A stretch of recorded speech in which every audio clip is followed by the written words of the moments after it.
SVC Adityaram movies தயாரிப்பில் ஷங்கர் இயக்கத்தில் ராம் சரண் நடிக்கும் கேம் சேஞ்சர் ஜனவரி 10 முதல்.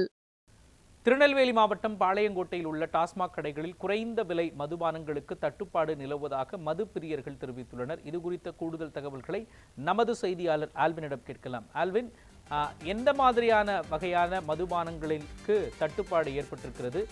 இது குறித்து அதிகாரிகள் சொல்வது என்ன? குறிப்பாக மது பிரியர்கள் சொல்வது என்ன? சொல்லுங்க.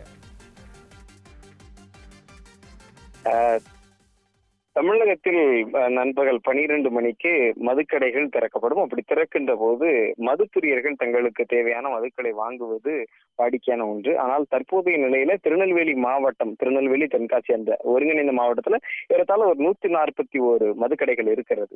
இது மட்டும் இல்லாமல் அருகில் இருக்கக்கூடிய மாவட்டங்களிலும் இதே போன்று ஒரு தட்டுப்பாடு இருப்பதான தகவல் சொல்லப்படுகிறது. திருநெல்வேலியில் உள்ள பாளையங்கோட்டை பகுதிகளில் இருக்கக்கூடிய கடைகளில் மதுக்கடைகளுக்கு, மதுபானங்களுக்கு தட்டுப்பாடு இருக்கிறது. மாவட்டம் முழுவதுமே இந்த தட்டுப்பாடு இருப்பதாகவும் சொல்லப்படுகிறது. அதற்கு பல்வேறு காரணங்களை அரசு தரப்பில், அதாவது அதிகாரிகள் தரப்பிலும் சொல்லப்பட்டிருக்கிறது. முன்னதாக மதுப்பிரியர்கள் தரப்பில் சொல்லப்படுவது குறைந்த விலையான மதுபானங்களுக்கு தட்டுப்பாடு இருப்பதாகவும், சற்று விலை உயர்ந்த மதுபானங்கள் 200 ரூபாய்க்கு மேலே விற்கக்கூடிய மதுபானங்கள் மட்டுமே கடைகளில் இருப்பு இருப்பதாக சொல்லப்படுகிறது. மதுக்கடைகளுக்கு அந்த மது விநியோகம் செய்யக்கூடிய அந்த கால அளவு 2 நாட்கள் 3 நாட்களுக்கு ஒரு முறை மட்டுமே விநியோகம் செய்யப்படுவதாக அங்கு இருக்கக்கூடிய கடையினுடைய விற்பனையாளர்களிடம் பேசும்போது கூட அந்த தகவலை சொல்லி இருக்கிறார்கள்.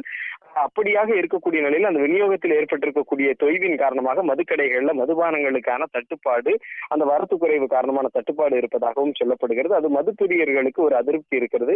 குறிப்பாக வேலைக்கு செல்லக்கூடிய, கடினமான உழைப்பை மேற்கொள்ளக்கூடிய அந்த மதுப்பிரியர்கள் குறைந்த விலை மதுபானங்களை வாங்க செல்கின்ற போது அதற்கான தட்டுப்பாடுகள் இருப்பதான ஒரு கருத்தை பதிவு செய்திருக்கிறார்கள். இந்த தட்டுப்பாடு அல்லது இந்த விநியோகத்தில் இருக்கக்கூடிய ஒரு நெருடலான சூழல் குறித்து அதிகாரிகளிடம் நேரடியாக விளக்கம் கேட்டபோது, இல்ல அந்த விநியோகத்தை தேவைக்கு ஏற்ப முறையாக செய்வதாகவும் தட்டுப்பாடு இல்லை என்ற தகவலை டாஸ்மாக் நிர்வாகத்திலிருந்து தெரிவித்தாலும் கூட மற்ற சில அதிகாரிகளுடைய தரப்பில் இன்னும் மதுக்கடைகளில் மிக முக்கியமாக பார்கோடு மூலமாக அதை ஸ்கேன் செய்து விற்பனை செய்யக்கூடிய நடைமுறை என்பது அமல்படுத்தப்பட இருப்பதால் இங்கு பழைய இருப்பில் இருக்கக்கூடிய மதுபானங்கள் அனைத்தும் விற்று தீர்ந்து முறையாக அந்த பார்கோடு மூலமாக விற்பனை செய்வதற்கு ஏதுவான நடவடிக்கைகள் அடுத்தடுத்த கட்டமாக தொடங்க இருப்பதாக சொல்லி இருக்கிறார்கள். அப்படி தொடங்குவதற்கு ஏதுவாக அந்த விநியோகத்தில் சற்று குறைவாக தேவைக்கு ஏற்றாற் போலான விநியோகம் செய்யப்படுவதாகவும் ஒரு தகவலை சொல்லி இருக்கிறார்கள்.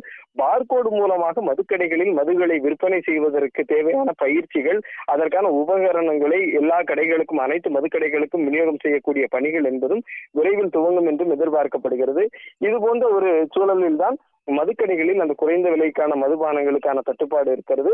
அதுவும் தேவைக்கேற்ப விநியோகம் செய்யப்படுவதாகவும் அரசு தரப்பில் சொல்லப்பட்டிருக்கிறது. எனினும் இந்த இருக்கக்கூடிய இந்த சிறிய அளவிலான இந்த தட்டுப்பாடுகள் என்பது மதுப்பிரியர்களுக்கு ஒரு அதிருப்தியான ஒரு நிலையை ஏற்படுத்தி இருப்பதாக பார்க்க முடிகிறது.